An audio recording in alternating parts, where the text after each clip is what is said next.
Continuando a falar sobre os melhores layouts para pequenas produções, o layout de processo, que aqui vocês podem ver que já existe uma certa diferenciação, ou seja, especialização do trabalho, o que normalmente gera maior produtividade, tá? Esses são os princípios do Fordismo, mas que funciona. Bem, quantidades médias, ou seja, você não tem aquela linha muito artesanal, nem aquela linha muito intensa. Você tem alguma coisa no meio do caminho. Então vamos lá. Quais são os layouts típicos? Layout celular. Basicamente, o layout de processo é o mínimo, tá? Mas é muito típico o layout celular. Vamos ver a diferença. O layout celular é uma célula de trabalho. Ela funciona mais ou menos autonomamente, mas frequentemente uma célula alimenta outra célula. E ela é escalável, ou seja, você pode ligar as células entre si.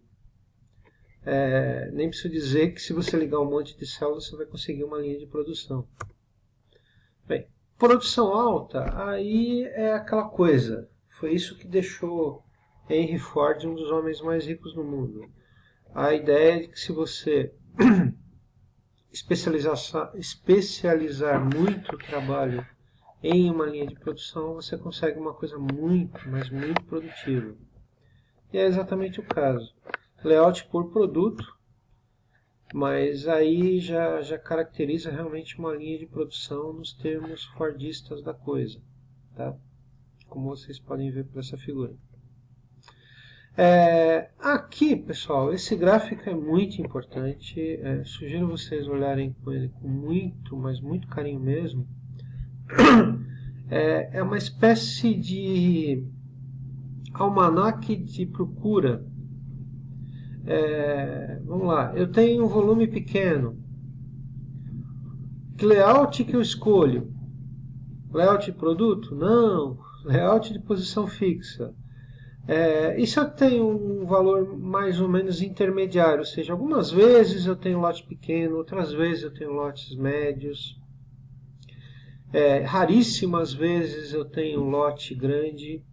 Se isso acontecer, em geral, a manufatura celular ou o produto em lote mesmo acaba sendo melhor, tá? Ou seja, o layout por processo. E finalmente, quantidades muito grandes. Bem, o layout por processo é um quebra-galho para isso, mas o que resolve mesmo é um layout por produto. Com todas aquelas questões de prós e contras que eu já disse anteriormente. Bem, pessoal, eu vou querer falar um pouco sobre, digamos assim, as contas envolvidas em uma produção dessa para o correto gerenciamento, mas eu não quero que isso se torne o foco do nosso curso, tá? Esse é um curso de automação e a ideia é que a automação seja mostrada como parte digamos assim, do processo de produção e não um curso efetivamente de produção, tá? É só para a gente ver o foco. Bem, de verdade, não tem absolutamente nada demais nessas contas. É quase um bom senso escrito. Por exemplo, variedade de produtos. É diferente entre produtos. Quantidade total, a soma de todos os produtos. Você vê que matematicamente falando, a coisa mais complexa que está aparecendo aqui é uma somatória. As contas mais complexas, como vocês podem ver aqui, é basicamente uma conta de vezes, do tipo número total de produtos, por exemplo, ou número total de peças, que é o número total de produtos vezes o número. Quer dizer, é uma coisa assim, completo bom senso. E número de operações para fazer aquela peça. Então você tem o número de operações. Tá? Como eu disse, eu não gostaria que isso daqui fosse o nosso foco. E o número total de peças produzidas é a quantidade que você produz. Você vai somando tudo. Por exemplo, se você tem um número de peças no ano, você tem um número de partes. O número de peças no ano é o quê? É o número de partes vezes quantos produtos você faz. É basicamente uma soma de um produto. Produto no sentido de multiplicação. Tá? É muito simples isso daqui. Não tem muita coisa para fazer, não. Capacidade de produção, isso é importante saber, porque imagina que você seja um gerente, te faça uma encomenda e você, em determinado prazo, e você fala sim ou não. Isso é uma coisa muito importante. O ideal é ter o mínimo possível de capacidade ociosa, porque afinal de contas você comprou as máquinas para elas trabalharem, não para elas ficarem paradas. E ao mesmo tempo você não pode exceder isso, porque senão você vai se comprometer com uma coisa que você não vai entregar naquele prazo.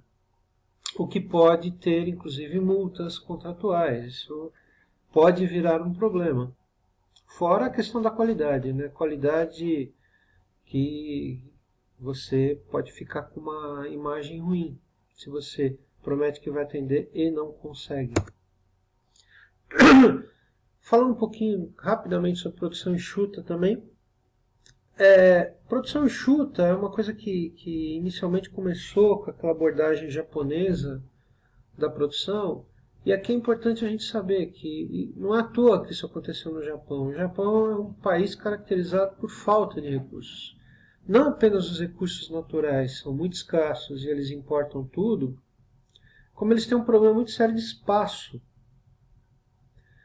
Moral da história, você precisa utilizar bem e de preferência o mínimo possível, porque você não tem espaço, você não tem lugar para pôr, fica muito complicado.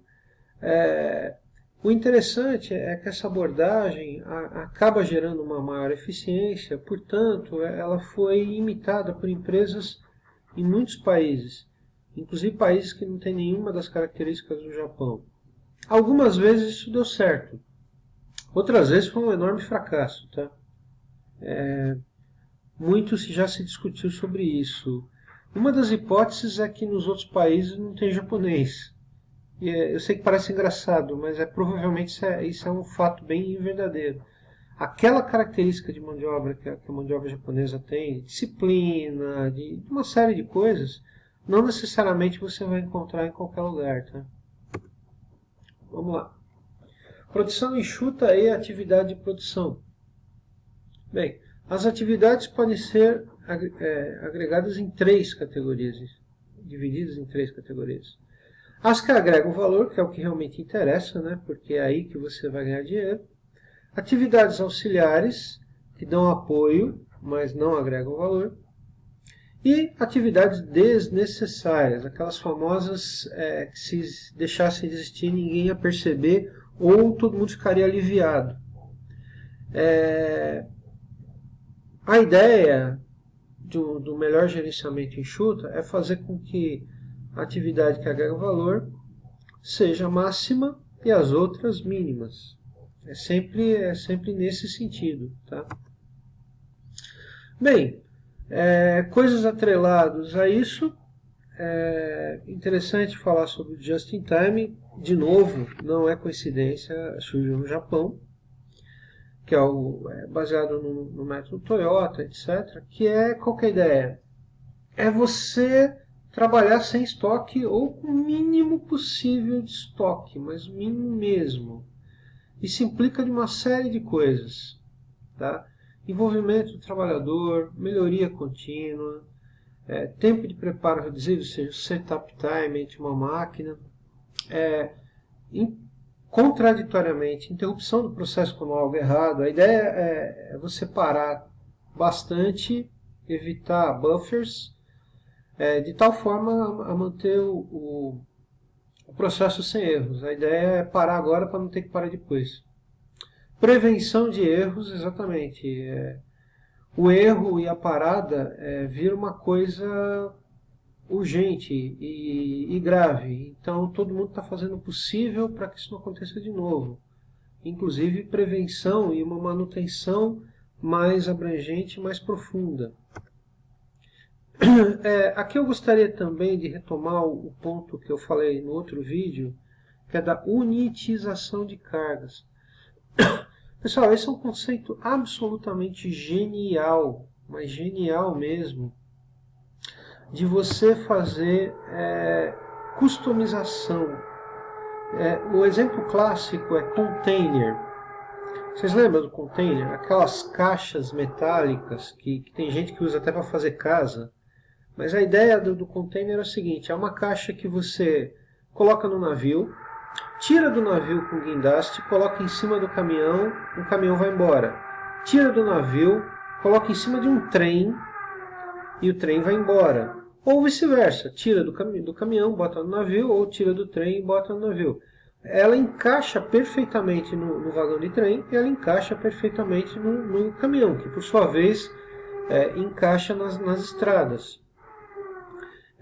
O container acabou significou um aumento de produtividade, especialmente portuária, gigantesca. Assim, nós estamos falando de milhares e milhares de vezes mais produtivo do que era.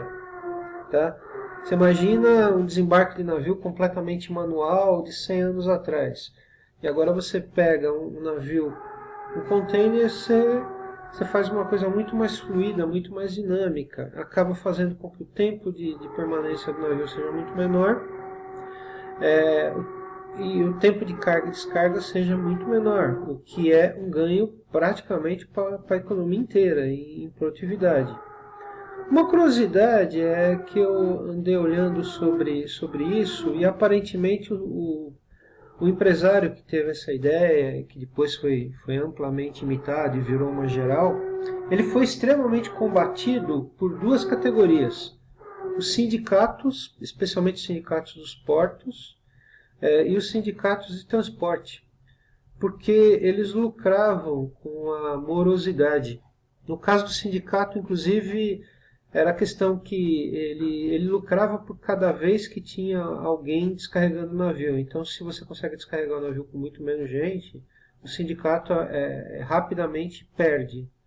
Alguns governos também lutaram contra isso, e felizmente, com o tempo, isso virou folclore. Eles perderam e esse ganho de produtividade que foi refletido na economia inteira e nos produtos inteiros acabou se tornando incorporado. Bem, eu sugiro a vocês darem uma olhada em toda essa questão de just-in-time. É um assunto realmente muito interessante, está longe de ser acabado aqui, tá? Basicamente você trabalha mesmo sem estoque. Kanban é uma ferramenta para fazer isso. E algumas outras coisinhas que tem a ver com isso. Eu gostaria de agradecer. E pessoal, a partir de agora nós vamos trabalhar essencialmente com automação mesmo. Obrigado.